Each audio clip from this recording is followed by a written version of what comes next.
Welcome in, curious crafters, to the 1 hour Saturday Spotlight. Today we'll be highlighting channel name the CATT Lady Podcast. Do we say it as cat?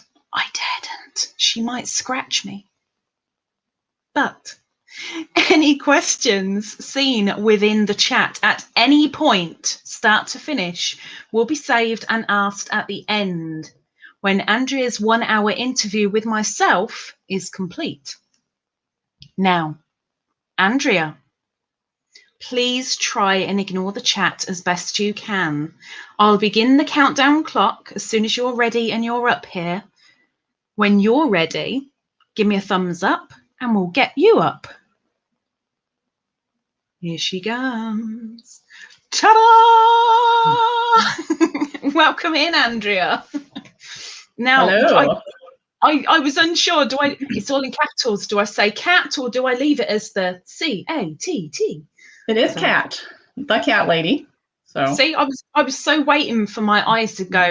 But, you know, the CATT does stand for craft all the things, so that's why. There you go. See, this is why I was unsure. She's so full of talents, this woman. Okay, are you ready for me to start my countdown? I think so. She's like, maybe I'll hold on to my seat. It's fine. Okay, here goes. Andrea, how old were you when you first learned this craft? So hand dyeing, not that long ago, I guess, maybe 5 years-ish. 5 years is a good amount of time. It's not that recent. You're no, starting to get a good old. But it was more of a dabbling here and there. So with like food coloring, so I didn't get into like actual professional acid dyes until probably pretty much a year ago, when I pretty much started the business, is when I started playing with the actual acid dyeing, professional dyeing. So before that, it was food coloring and Kool-Aid, which is a good way to practice, and you can use your own utensils in your kitchen and you don't have to worry about cross-contamination and all that stuff. So we've got a couple of hints there with what might be to come through these questions. Interesting. Okie dokie. So who taught you this? Self-taught, the internet. Yeah, a lot of crafts. I've learned everything pretty much from the internet. Is there any particular channel that you went to, or was it just higgledy-piggledy? I went through a lot, but there is one channel that if you are into hand dyeing, you know this channel, but it's Rebecca from ChemKnits, and she's had years and years, and that's all she does. She dyes yarn with all sorts of different yarns, different mediums. So, you know, acid dyes, Kool-Aid dyes, food colorings, all sorts of techniques, and she just does everything, and it's all experimentation. So she's a great resource for anyone who just wants to play around with dyeing or get into professional dyeing. So, and she does lives and she does all sorts of things. So she's a really, really cool channel to check out. In that case, after this interview has concluded, with all fingers crossed, her name, Rebecca's channel will be down in the description, so you can go and have a little clickety-doo-dah. With regard to all your materials, where do you actually get them all from? All over the place. I mean, I source my yarns from a few different suppliers. I have a wholesale account, so I need to actually, handy, order large amounts at one time. I get my dyes from Dharma Trading Company, which is, a pretty easy supplier for anyone. I think they might sell yarn there too. You can get berry yarn from Knit Picks, which is a real popular, easy place for, anyone to get yarn. I think actually Rebecca gets a lot of her yarn from Knit Picks. So that's a real easy place to start. But I had to research a lot of other places and figure out what bases I wanted and, cost, obviously. And again, I have to order 10 pounds minimum to get the wholesale pricing. So I have to order a lot at one time. So it gets pricey if trying to get it's pricey up front, but you're getting the lower price when you do wholesale. Let's see what else. Lots of other supply. I've gotten supplies from, Home Depot. I have very important for hand dyeing when you're using acid dyes is your respirator mask. The dreaded mask. So it's totally fine. So And pink. I'm sure with my, yeah, I know they are pink. They're just pink. That's like, so, you know, if anyone goes to Home Depot or whatever needs to get a mask, so even your burly construction worker is going to be pink. So whatever this filter is. So. And that was me thinking you picked it deliberately. No, to match I would have though. I totally would have, but yeah, no, you don't have a choice. So it's pretty much here. Restaurant Supply. That's another good place. So to get like big pans and burners. So I use like hot plate kind of burner things. So those are the key ingredients. You need heat, you need the dye, you need the yarn. So it's a good place to start. Good place to start. Okay. Are there any particular instructions that you follow or have followed from other people, or are you doing it completely free will, freehand? I'm doing it my way. That's it. No, not really. I mean, obviously there's a generic set of rules that you kind of need to follow to get the dye to adhere to the yarn. So you have to have heat, you have to have acid, which I use citric acid, but you can also use vinegar. And you have to have the dye powder or, you know, food coloring, whatever, some sort of color. And you have to have the yarn. And so you have to get it up to a certain temperature. It has to have the acid in there. And that's the only way that the color will stick to the yarn. So generically, you have to follow those rules. But as far as how you apply the yarn or apply the dye, there's so many different ways. And I've tried a lot of different ways and still trying to figure out exactly what I like. And I guess it depends on what you're going for with your yarn. If you want certain techniques, just create different colors. So you're still finding your little niche, as it were. Mm-hmm. And I'm still, you know, I'm always like following other dyers that post video. I love it when people share stuff, and I try to do the same thing on my channel. So if you want to see me dyeing yarn, you can head over to the Cat Lady Podcast channel, and I have videos of me dyeing the yarn. So, and that's not dyeing the yarn. I always have to, like, you know, add I'm not dyeing, but I'm dyeing. So, but yeah, there's just so many different ways you can do things, and there's so many different ways that people do things, and some ways take a lot longer than others. And I'm always in the back of my mind trying to think of, like, how can I streamline this so that when I do get bigger, I'm not going to say if, I'm going to say when, because I want to grow. When I do get bigger, I want to be able to produce more product in, you know, a decent amount of time. So some techniques just take so much time that, you know, it's like, how can I make this a little bit quicker or produce more with this method? So, you know, if I stick with other methods are a lot faster in terms of just the time that's involved. So, but then, like, certain colors, just if you want that type of yarn, it just has to take longer. So can't get around it. It is what it is. Yes. Yeah. So with regard to YouTube, who actually inspired you to start your own channel?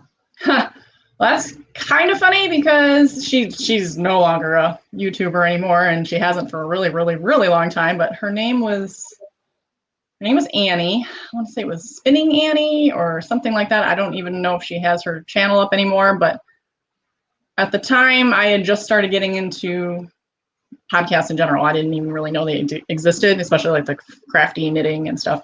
And at that point, I wasn't dyeing either. I was just knitting. And she was doing a spinning channel, so I like to spin as well, so spin yarn.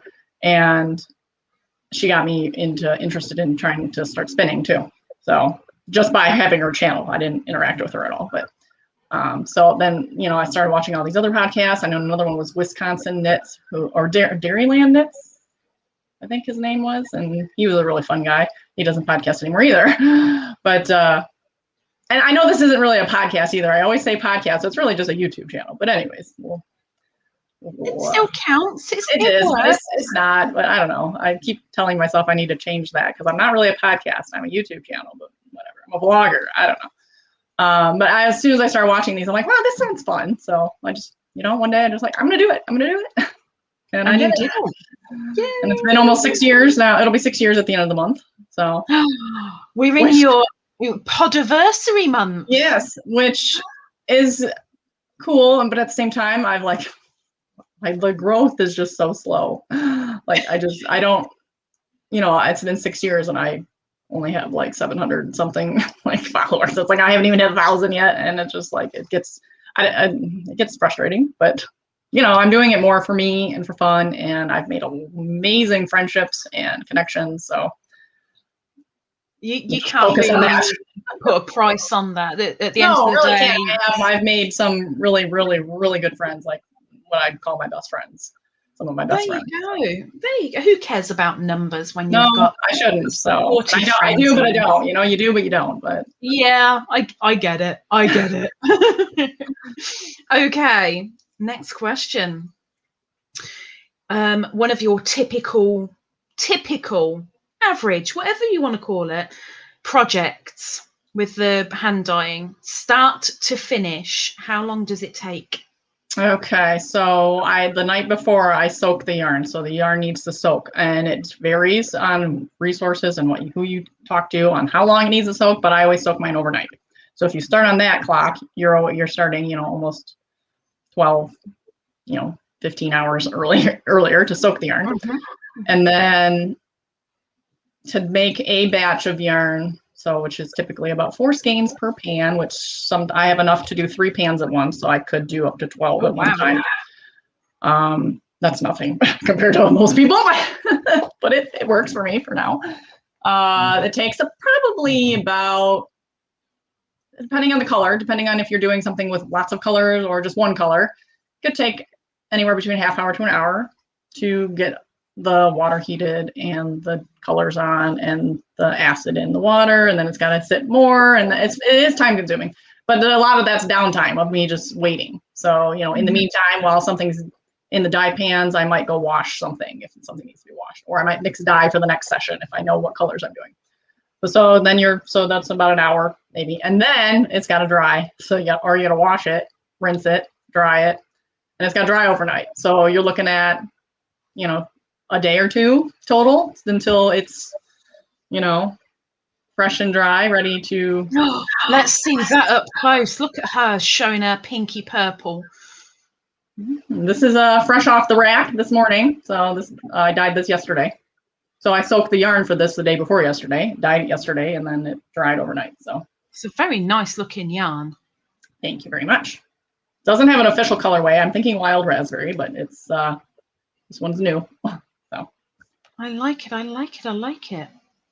Because it's not overly pink. I like it. Thank you. With regard to your dyeing, are you actually known for any particular technique or style or main colouring? Or is it just completely down to whoever orders or your mood, the day of the week? A lot of it, I think, is mood, day of the week, and what techniques I want to try and practice and refine. And since I'm less than a year old, I launched the business in last June. I'm still like pretty much every session, I'm trying to come up with different colors, new colors, because I'm trying to build a catalog of essentially repeatable colors. So I take notes. Here's my book. So I take notes of everything, keep it in this book.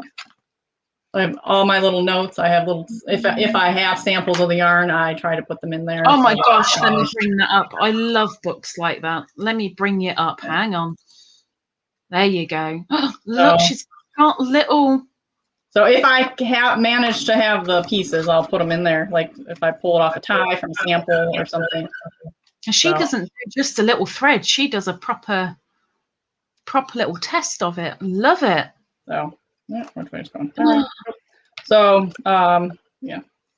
That's so I try to keep like all the measurements of how much dye I use, how much water I use, just so that I can potentially go back and recreate it. Now, here's the thing with hand-dyed yarn. Okay, you can still keep all these notes and you can do everything, and it still may not turn out exactly the same the next time, because we are not machines. We are people.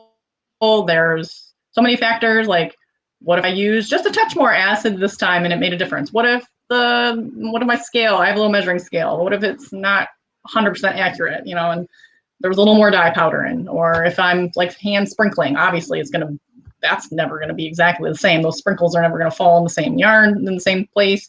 Even in the same pan, if you're doing things like sprinkling yarn, you know, this skein over here might get a real big chunk, which happens all the time, where the ones over here may not. So, I mean, even in the same pan, you're a similar dye lot, you know, you're in the same batch, but it's each skein is really 100% unique every single time you do it. I can tell you a small failure, not really failure, but I'm dealing with this right now. So these skeins were all in the pan, and you can see, you know, I squished them, I squashed them, I did everything to get the color even, but you know what? It's still not, I still have this weird spot in a couple of them. Now I'm flip-flop. Now, if you reskein this, so if I retwist this back up into another loop that's slightly different, it'll redistribute that spot, right? It'll like put those little white, they're not white, they're light green. You'll put all those little spots throughout the whole skein, and if you knit it up, it's gonna look gorgeous because it's a tonal. And again, it's like, we're not machines, so we can't make 100% solids all the time. Yeah. But when you look at this, like as a consumer, you know, like you think maybe, okay, is something wrong with that? What's going on with that spot? So I need to actually probably take this back downstairs and remix some dye stock and then like paint over those spots just to darken them just a little bit so they're not as obvious. So I don't know. I quite like but, you know, I've dyed that color before and it's not been a problem. So this is the same color. It's on a mini skein, so it's on a different yarn. But I mean, I didn't have that problem that time. So something happened in that bath where some of the yarn was kind of squished together, and even as much as I tried to like not have that happen, it still happened. So at the end of the day, we haven't got ginormous vats that we can kind of go down into. So, I mean, whoever buys these things, they're expecting hand dyed, and sometimes little bits like to prove it. And that's what I hope. I'm like, so I don't know. I will this time just because it will bother me if I don't. But it's like, do I really spend all that extra time just to touch those up when in the end of the day, when it knits up, it's not going to matter. But I want, you know, I'm trying to sell my product. I'm trying to sell a good product. And, you know, I don't want people to look at it and say, oh, that looks weird. Even though if I was to retwist it, which I don't have the fancy machinery to retwist it, which that's on my wish list. They make reskeiners where you stick this on like a Swift type thing. And then on the other side is another Swift. And then you push a button and it winds the one side to the other side. Or you have a separate Swift and it basically takes a Swift to a Swift in some fashion. So it takes the loop and makes it into another loop on a different machine with a touch of a button so that, you know, you can mix it up. Well, that's a little bit handy. I haven't heard of that. It would be really nice, but they're like $500 or something. Yeah, ridiculous. They can stay in the shop for now. They can stay where they are just for now. Just for now. Regarding your hand dyeing, what do you like most about doing it? That's hard. It depends on the day. Some days my favorite part is actually doing the physical dyeing. Some days it's, you know, seeing the finished, like pulling the dry skeins off the rack and seeing what they look like dry, because they don't always look the same wet versus dry. Sometimes I'll look them in the pot and they're like, I don't know if I like it, and then it's dry and like, oh my gosh, I love it. So it depends. And sometimes I guess one of my favorite things is I have what I call a dye dump day, and I make a 9 lives colorway. So obviously I'm CATT themed, so all my bases have CATT themed names. And so I have a series that I call 9 lives, which is where I take all my leftover dye stocks that I might have lying around. So if I was mixing some stocks and I didn't use them all for a certain project or whatever, I won't throw it away if I don't have to. I will put it in a jar and keep it for later. So then I had the big collection. So I just did actually a dye dump day a couple weeks ago. So I have all these just random dye stocks that I just dump in the pans and just, you know, put the colors together that I think are going to work. And so this was the one that I did, and I'm like, I don't know if it's going to turn out, but I really liked it.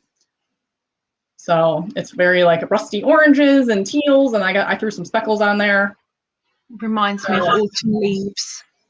Yeah, I'm calling it tin roof rusted. This is like rusty roof, I guess. It kind of reminds me of like oxidation a little bit with the greens and the oranges. And yeah, so this is not in the shop yet. It will be in the shop next week. So that looks like a nice hefty hank as well. How much is in that? So yarn is confusing. So my skeins are 115 grams, which are a little bit. Oh, okay. Here's the difference too. This is why this looks a little pudgier because it is. Where is another one? This regular one. There we go. So if you see, you can see the difference here in size. Yeah. These are the same, different bases, but the same amount. So when I originally ordered the yarn, I was getting it in these smaller circles, I guess. So here's a skein of the yarn. I was getting it. It was probably like this size circle. So, but real thick, you know, because it's the same amount of yarn. They just made it into a smaller circle. So I've been getting those for almost a year now, and then I'm like, this is annoying. They're really, really stumpy, like, and they're hard to twist, and I just don't like it. And when I get my other yarn from a different company, it comes in the longer one. So I emailed them. I said, do you have different sizes? Because this just isn't working for me. I was like this close to like ready to change suppliers. And they're like, oh, sure. You just have to request it. I'm like, oh, okay. Why didn't I say that? Thanks for the information. So then I requested the longer ones, and they are longer. And they are much nicer to twist, and they just look nice. I just think they look a little nicer. I mean, this one twisted up okay, actually, but I just like the look of the longer one. Because the longer one, it looks like you're getting more for it. Yes, you're not. More for what? But in general, my skeins are 115 grams, which is more than like usually it's 100 grams as an average, but my yardage is 420 yards, so it's a little bit smaller than some of the other 100-gram ones that may come in like a 436 or something along those lines. So it's very weird in general, like yardage versus weight of the yarn, and it drives me crazy on a regular basis.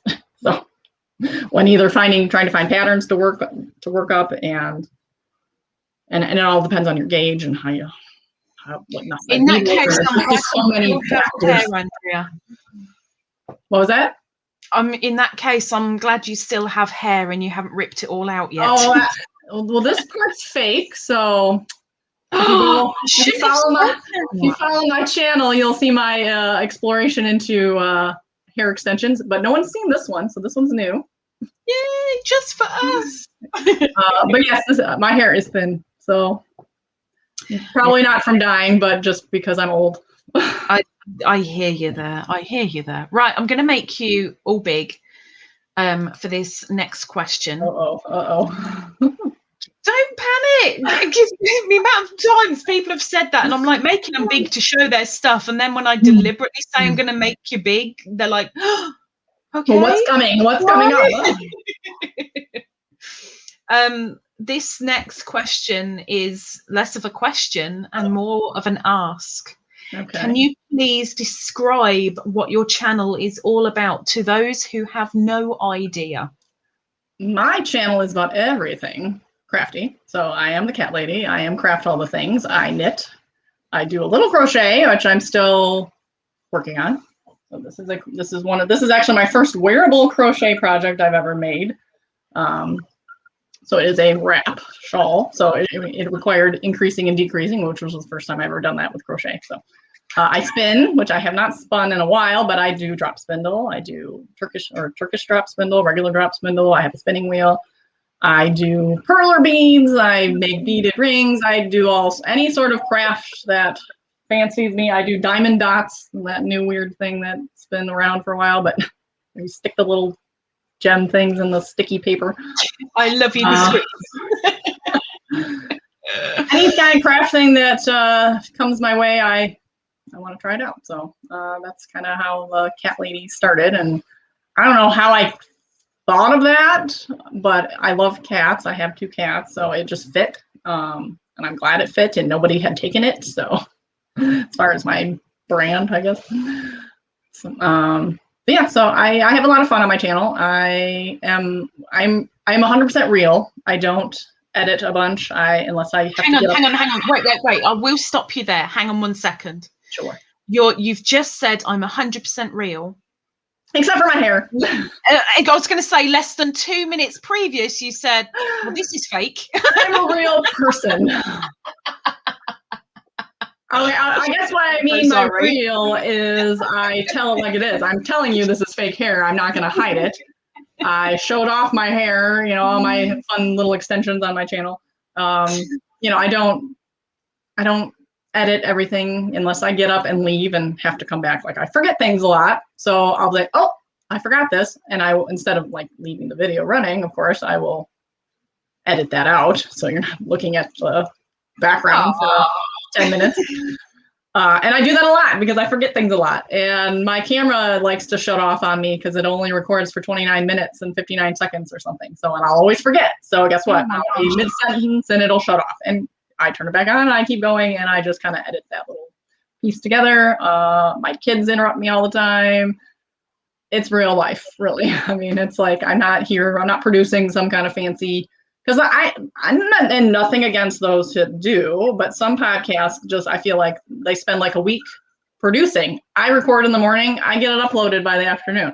I mean, that's what it is. So when I'm telling you it's Wednesday, March, whatever, it's, you know, as long as YouTube's cooperating and gets it uploaded that day, it's Wednesday, March, whatever, you know? So actually I record on Thursdays usually, but anyways. So I'll forgive you. I'll forgive you. Maybe. I'll think about it. Okay. Right. Next question. Why do you feel it is important to continue hand dyeing instead of buying mass produced? Boy, that's a hard question. Well, obviously buying hand dyed yarn, you're supporting small business, which is always good. I put so much care and, you know, into every skein, and it's unique. It's very unique. I mean, even some of the big box stores have started to sell like hand dyed yarn, but you know, I feel like it just doesn't have the same uniqueness to it that actual independent dyed yarn does. We try most dyers that I know, including myself, try to source our yarns, are actively aware of where we're sourcing our yarns. So cruelty free, museling free, that kind of thing, so that we know the sheep are treated well.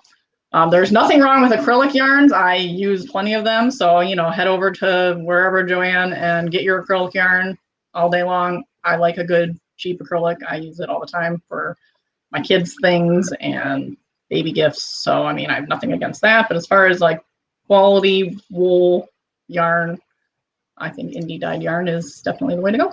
And you're supporting real people that are, a lot of us are trying to, you know, build a life out of it. I am treating this as a serious business, but I have the luxury of not having to be super successful right away, because I'm not using this to pay my bills. My husband has a really good job, and so he's supporting our household.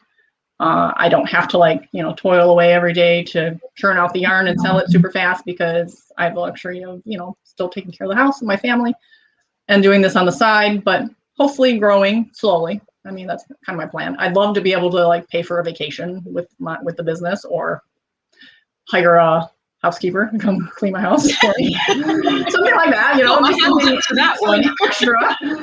But it's not like I need this to pay my phone bill or anything. So, but there are plenty of dyers out there that do need this income. So, I mean, I definitely encourage everyone to support if they can, which, you know, obviously times are interesting lately. So, and it's been really, really hard for these independent dyers that rely on in-person shows. I haven't had that experience at all either. So, I mean, I've been really lucky that I'm not missing out on anything really. Well done. At least you've got a nice support network behind you, and it's not desperation and if it doesn't kick off. Because there is a lot of that going on, I've seen in the industry. So it's like, you're lucky. You're lucky. Very, very lucky. Enjoy it while it's there. So you've just mentioned a couple of different types of yarn that you work with. Now, whether this next question be about the yarn or something else, that's down to you. But what is your favorite medium to work with?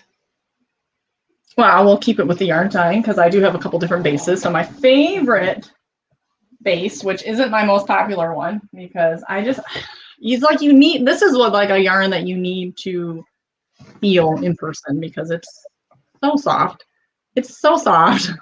It's 100% superwash merino, so nothing new there, but it's 17 micron, which means it is extra soft. So I have my little cheat sheet here. I got an email from the company because I asked. So their typical blend of the micron for the merino is 23.5. So that's your standard. So that would be my regular one, which is really soft.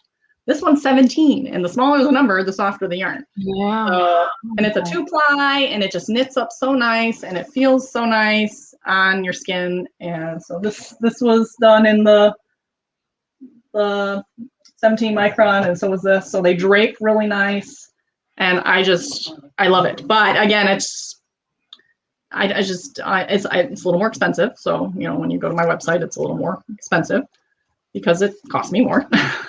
It's a better quality, obviously. So I mean, I can't say it's not a great seller, but I just don't dye a lot of it because I feel like it doesn't fly off the shelves as much as a standard sock. 80% merino, 20% nylon. That's what this one is. So this is your very, very typical blend. You can make it socks. So I wouldn't use this to make socks because it would probably be very rich. Probably fall flat on your face because it's so slippery, and it would probably fall apart over time. So a lot. It's got the nylon in it, which is good.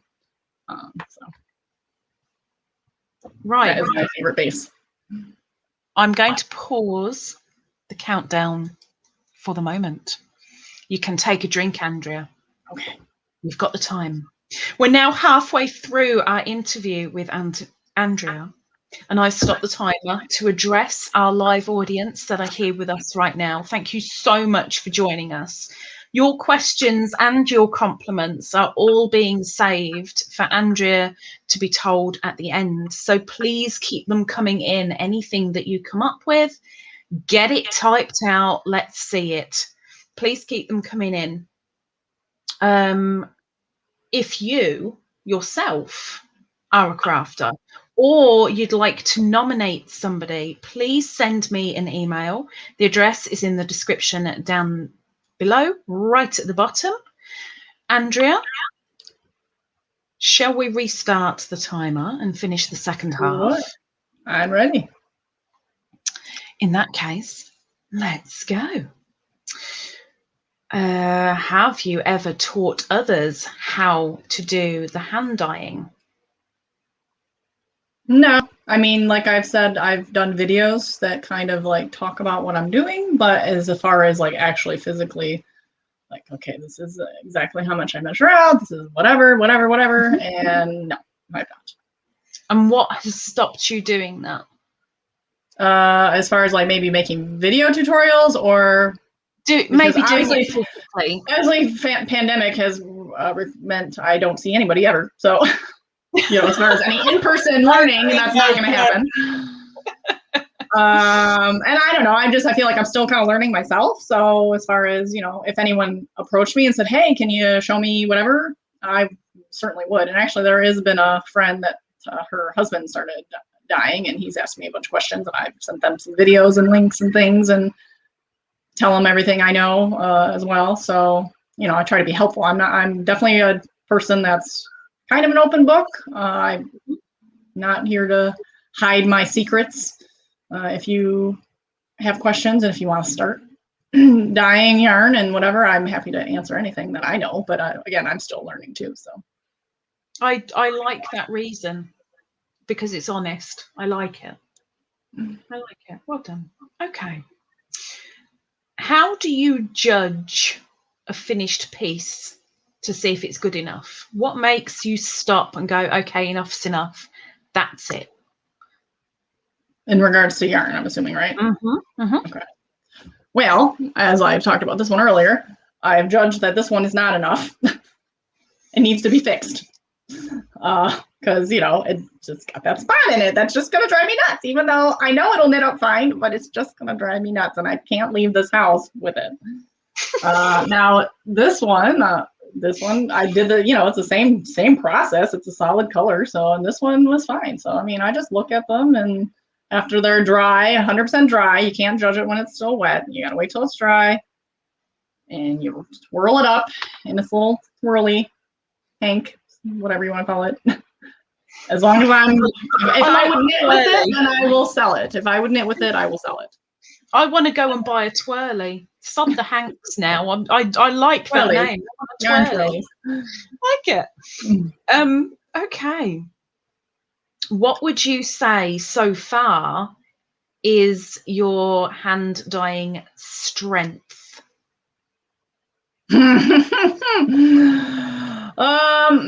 I've been better at doing monthly updates, so okay. I guess I have a lot of weaknesses. I feel like it's gonna be hard to. We'll come to the weaknesses. Give us your strengths. Come on, lead. Boy, I'm not afraid to try different things, new things. Give that as a strength. So even if I'm afraid it's not going to work, I'll still try it. You know, when it comes to blending certain colors together that may not work, maybe I'll do it anyways and see what happens. You can always over dye things, so it's really hard to screw things up. Yes, I'll put my hand up to that one. Yes. So give me one weakness. Pre-planning. So I'm already trying to plan like for Advent, because that's what you need to be doing now, and it's really difficult to be pre-planning. Like I should be planning probably for, I don't know, 4th of July already, and it's like which I've so far, I mean, it's only March, but you know, in January I came out with my like Valentine's stuff.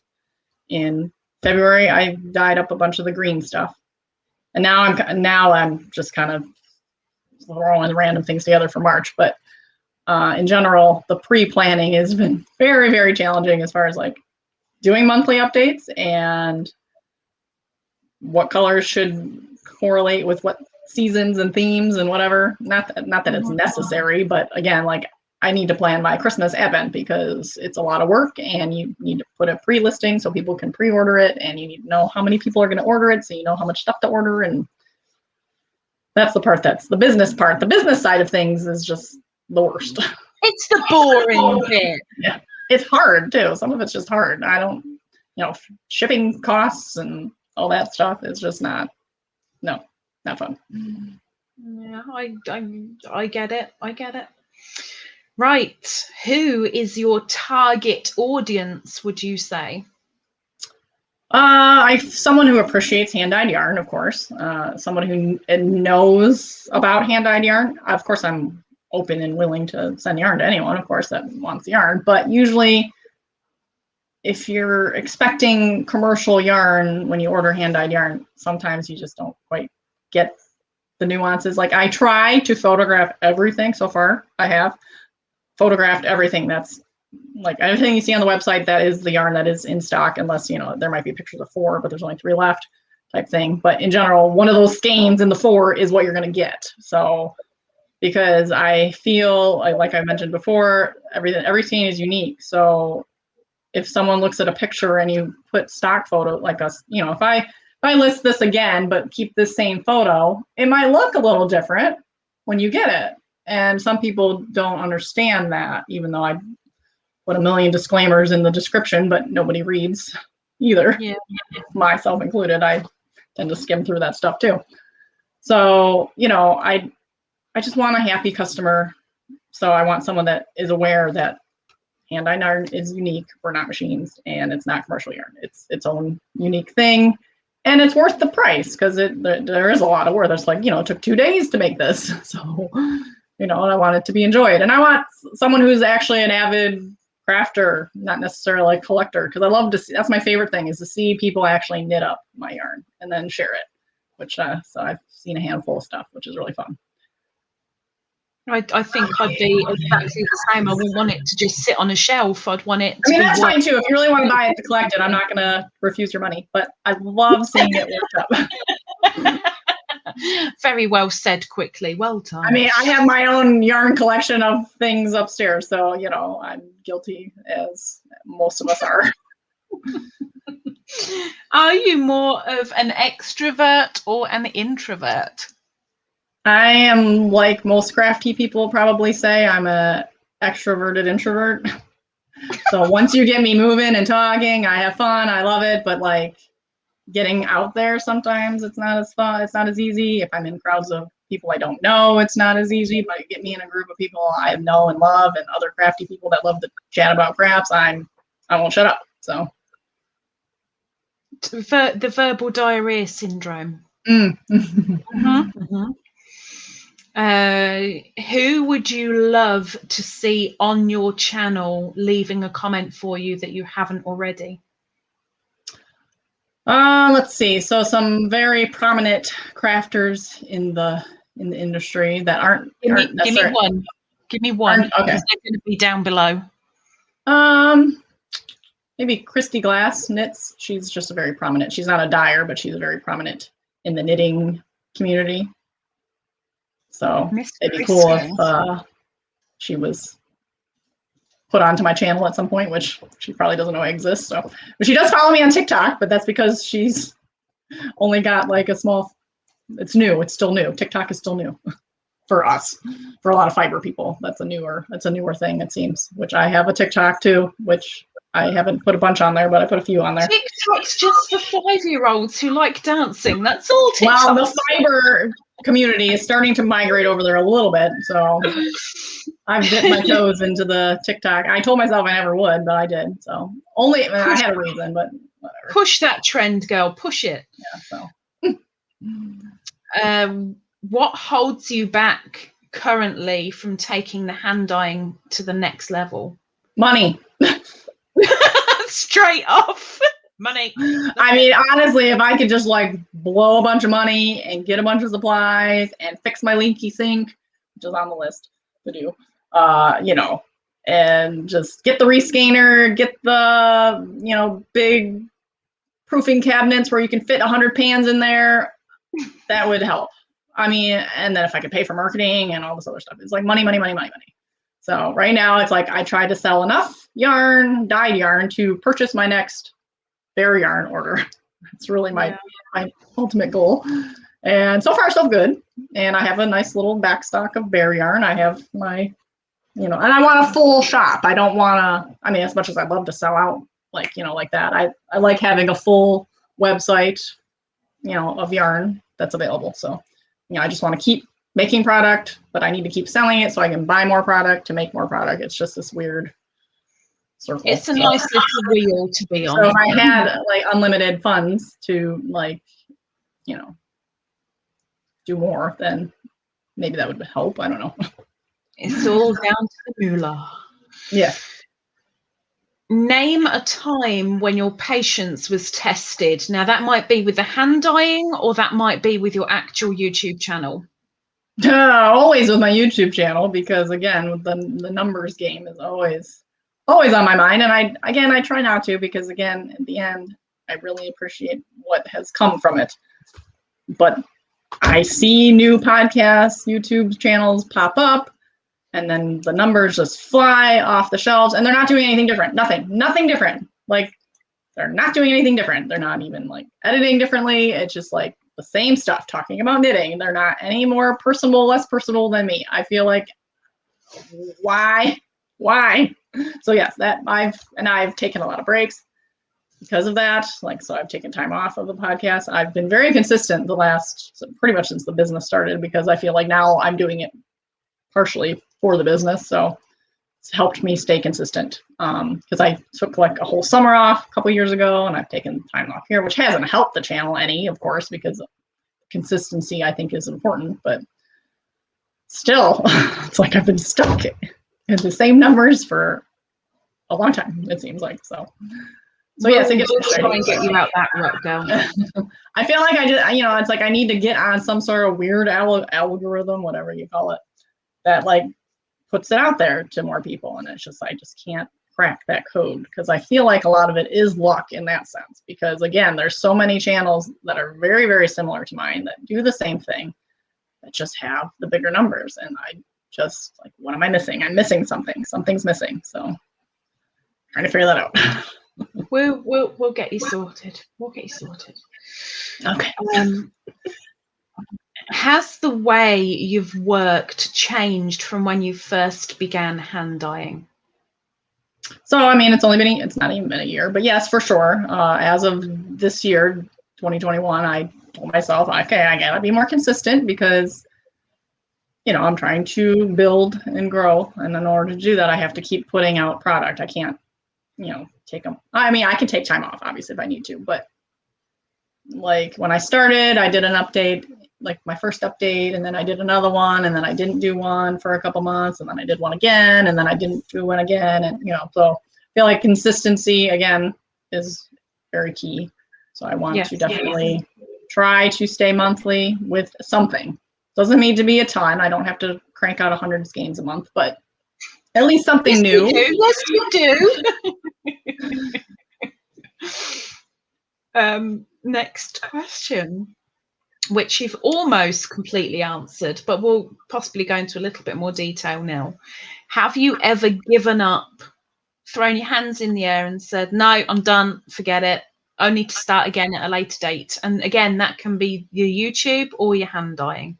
Well, not the dyeing, since it's been new, so I haven't crossed that bridge yet. As far as I might have skipped an update or skipped a month here and there, but that wasn't me giving up. And I'm in it here. I like for the dyeing, I feel like I'm definitely like I got to give it a couple years and see where it is. And if in a couple years I still don't see enough growth or profit or whatever, then at least I gave it a fair try. Because in business, it takes a few years to grow. It doesn't happen overnight usually, unless you're lucky.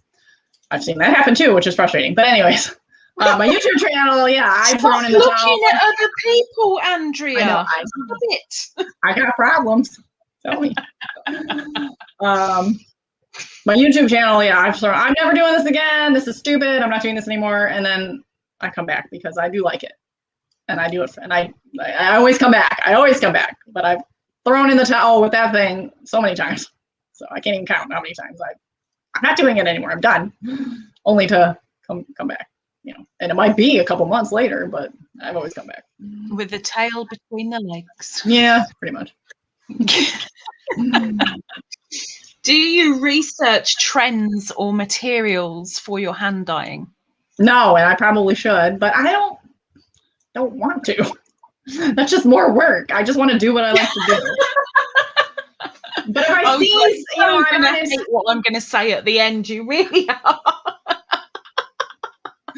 I'm on Instagram, so I see what's going on, and I see what other dyers are doing, and et cetera, et cetera. And I try to sort of keep myself in line. But at the end of the day, I just want to dye what I like to dye, and I'll try to theme with holidays and whatever, maybe. But I don't know if I'm going to keep up with that either. Again, but obviously in the summertime, I'll do more summery colors, and in the winter and fall, I do more fall colors. So I mean.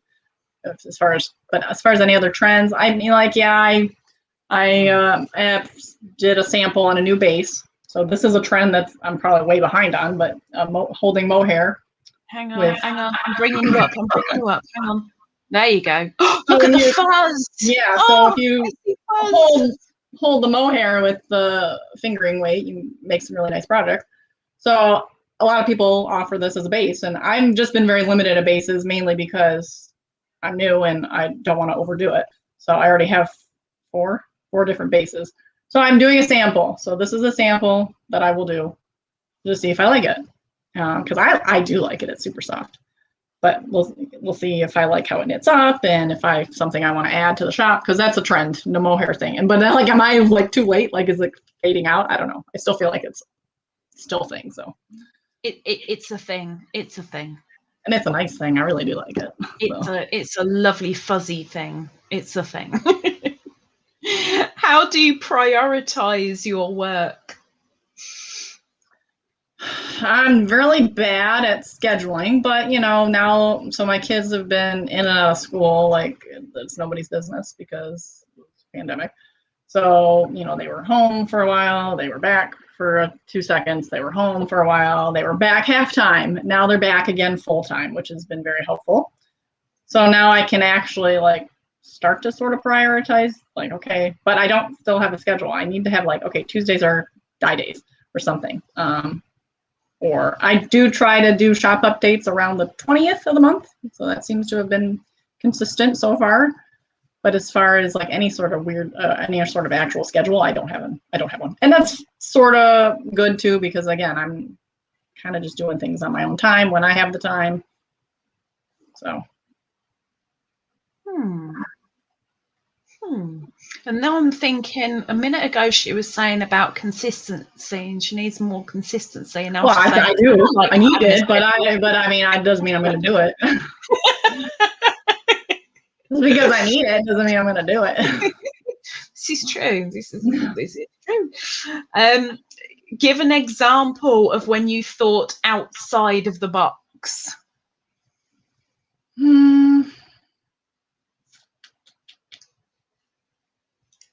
I don't know if I can answer that one.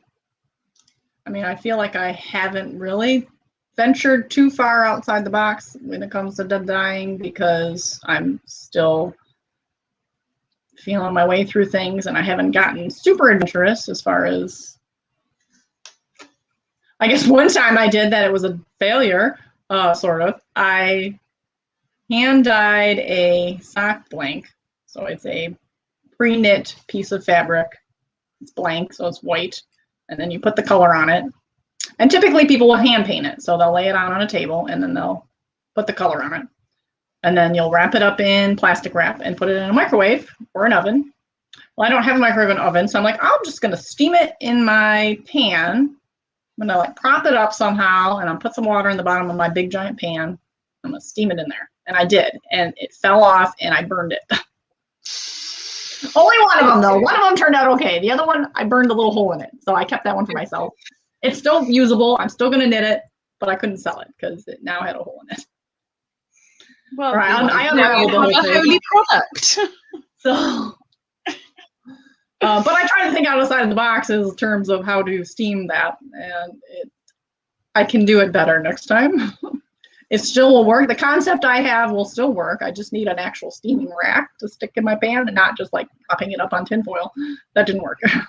So. Hey, trying new things is a new way to discover new things. So yeah. You got to give it a go. What? Oh, I'm going to make you big for this.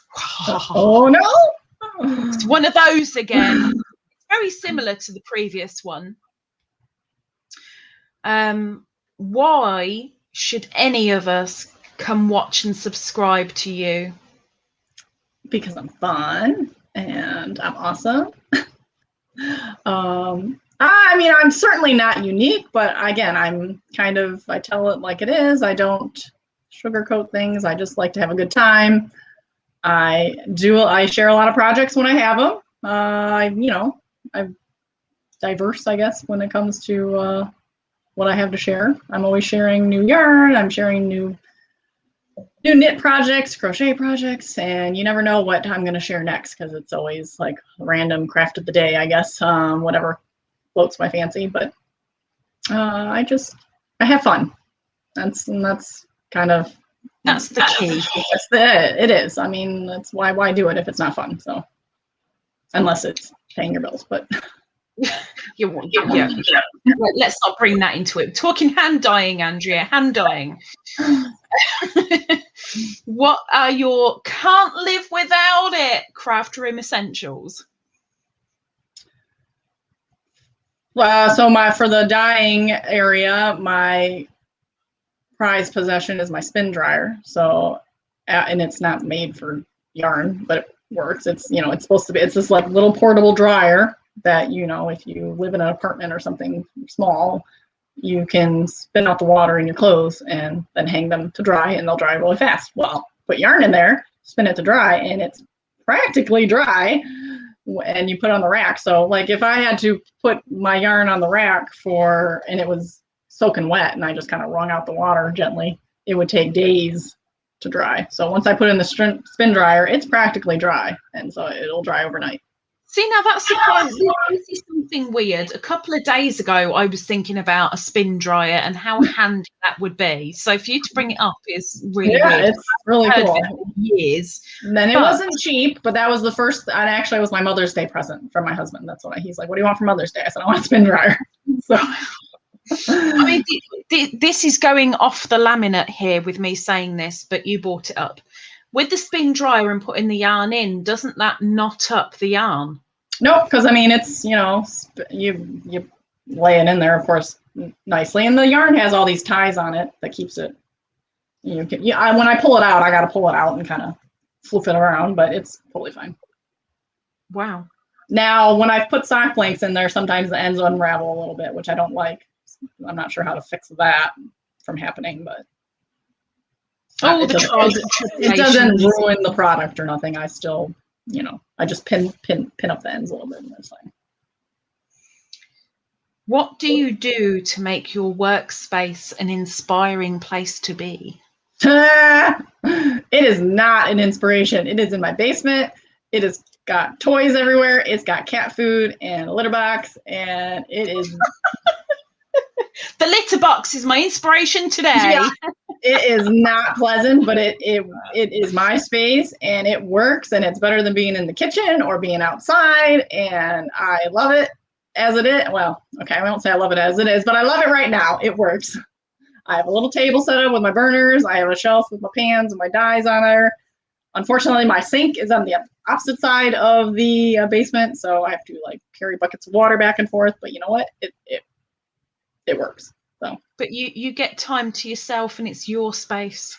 Yes, as long as ideally, I would like the Hot Wheels to be cleaned up, because there is a track with like loop-de-loos going on, like right in the way.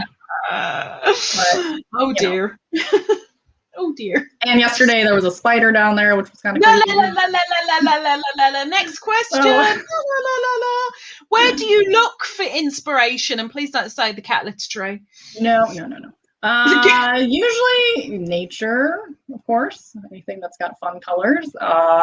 Anywhere. So right now I keep looking at. Oh, I got some echo. Anyways, where's that coming from? You've had echo all along. It's just every now and again it just peaks. I wouldn't worry too much about it. Okay. Well, maybe if I turn down myself. There we go. Or not turn down too much. Okay, sorry. Anyways,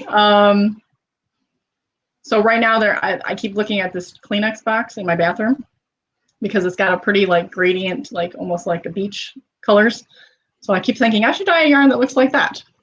And my husband bought me flowers, and it's like they were real pretty colors together. And I'm like, I should dye a yarn that looks like that. So I mean, it really just anything I look at almost can be an inspiration sometimes. So I like the fact that it's something so simple right now as the Kleenex box, and I actually think it's really pretty. I keep looking at that. I really need to dye that yarn of the Kleenex box, which is ridiculous, but.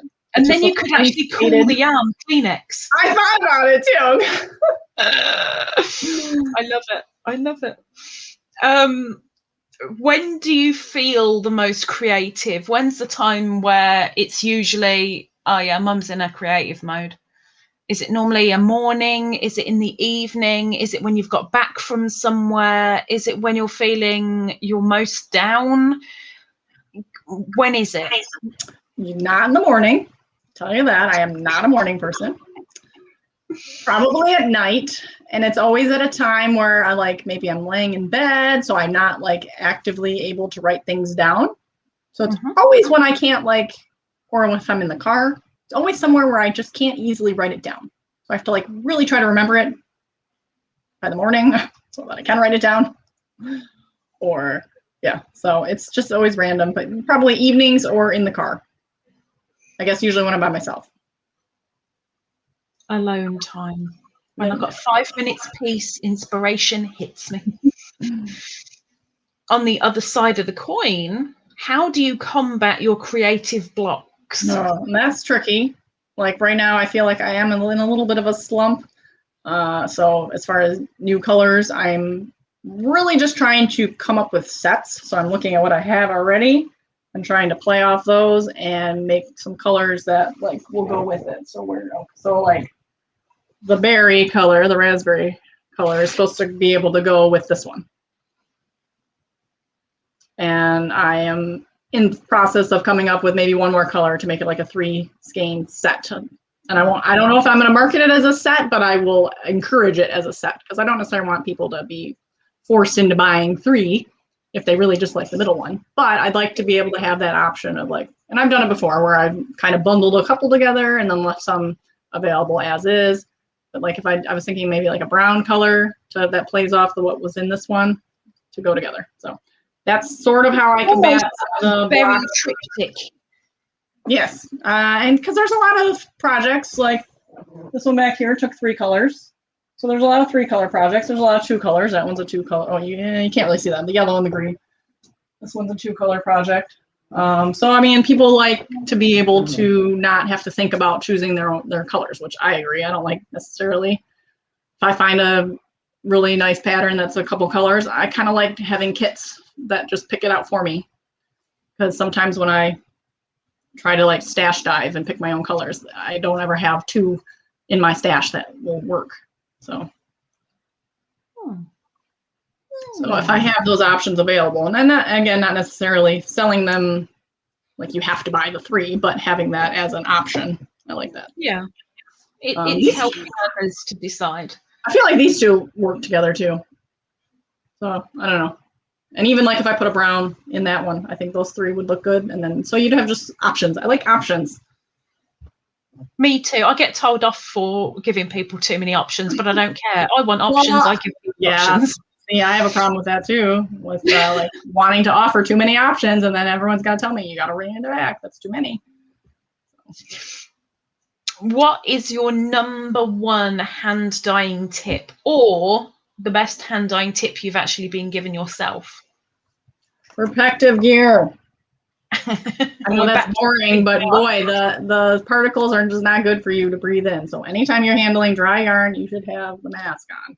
And you don't have to buy the big giant mask. They have others, but it has to be a very specific mask. And I can't tell you exactly what that is, but you could look that up easily and get a simple mask. That and just have fun. I mean, really, like the point of it is to be fun and be expressive and, you know, just play with colors. I mean, it's just, like I said earlier, it's really hard to screw something up because if you don't like it, so like I liked this, but at first I didn't, but I do now. But if I didn't, you know what, you just plop it in a bath of purple or something and it's a whole new yarn and then it's fine. I've done it before. So yay. I've done it before, not with anything I've actually dyed, but with something somebody sent me. That taboo, but it was terrible, so I overdyed it. So. Right, we have one more question from me, and then we're at the end of this segment. But I'm going to let you choose the question. Okay. In a roundabout kind of way. Okay. So you can pick a number from 35 to 71. 62. Oh, this is good for your channel. This is good. I'm going to make you a solo. Woo. Okay. What are your other interests other than the hand dyeing? Knitting, crochet, beads, spinning, hair extensions. Any sort of craft things, lots of crafty things. I've done a lot of Perler bead projects in the past. I haven't done that in a while, but those are always fun. And once I get in that mood where I want to make Perler bead projects, I do that. Which I've turned them into hair clips. I really want to do some more beaded stuff. I did some, I did a crochet beaded ring that was really pretty. That was inspired by my great grandmother. And so I found a pattern for a beaded crochet bracelet that I'd like to make to match those. I made like a little beaded necklace. I would love to like have a 3D printer and do that stuff. And like, I would do anything. I would like laser printer, like those wood engraving things. I don't know. I want to craft all the things. And I talk about that on my channel, of course. And I talk about anything else that comes up. So I talk about my life. I talk about beauty stuff. If it so happens to come up, I am certainly not a beauty expert at all, but. If it's crafty, you get your mitts into it. Yep. Yeah. Well done. Right. We are now at the end of my portion of the interview. So now let's turn to the questions from our live supporters. We have a maximum of 15 minutes. So if you still got questions, you better get them in now, because as soon as I've finished what I've got saved here, too late. You're just going to have to go over to her channel and ask her yourself. Okay, Andrea. First question comes from Ditmanittery. Is there a craft you haven't tried yet that you're thinking about trying right now?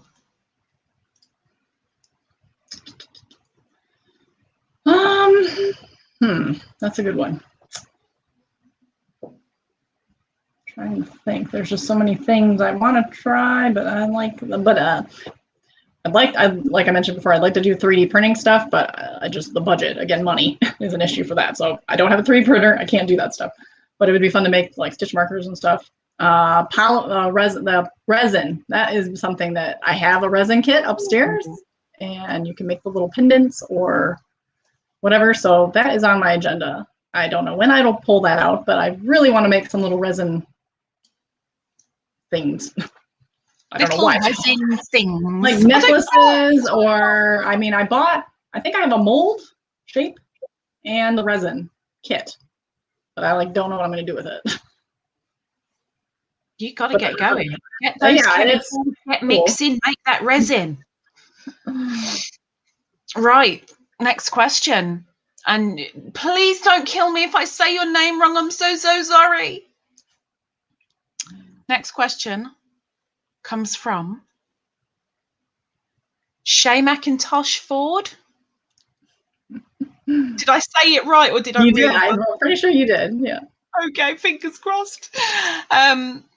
Shay says, will you be bringing back seasonal colorways like the October graffiti?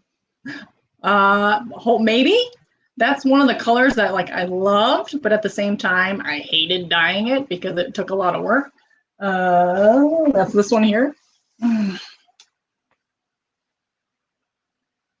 I still have some of these. This is DK weight. I still have these in the shop. I have 3 skeins of this in the shop. But yes, I would consider it, because it's a really lovely color, but it just was such a pain to dye. Bottom, yes, bottom, yes. Okay, let me make you teeny again. Let me make you teeny. There you go. Next question comes from Barbara Riggle Baker. Have you used things like flowers, vegetables, or other natural things to dye with? That I have not, and I don't know if that's something that ever would really interest me. I mean, it's interesting concept. I feel like the act of just collecting all the stuff could be challenging, but could be fun. I don't feel like I have access to a lot of that stuff, but I know people have used avocado pits and peels, which I could easily get, or walnuts. But it's a whole separate, you need different, what they're called, mordants, which set the dye. So I use citric acid for the acid dye, but the natural dyes are a whole other beast. So maybe after I really get my handle on the acid dyeing and what I'm doing with my shop, I would consider that. But at this point, it's really not on my radar. Okay. Next question comes from Tamara B. And she says, do you write down your dye recipes first or as you make them? Both. So sometimes I write it down after I do it. So I kind of on the fly, I'm figuring out what colors I want, and then I'll write it down afterwards, hopefully. Sometimes I've been oh no, I don't remember. But for this one, this was festival, I actually planned out, maybe not the quantities of dye at least, but I planned out exactly what colors I wanted and where I wanted to place the colors. And then while I was mixing the dye, I kind of decided the intensity I wanted and then wrote it down. So I had, I showed my book, so I have those in there, but sometimes I write them out first in a notebook as I'm in the basement, I'm jotting down as I'm doing things, and then later I will translate it into the book. So I'll translate it.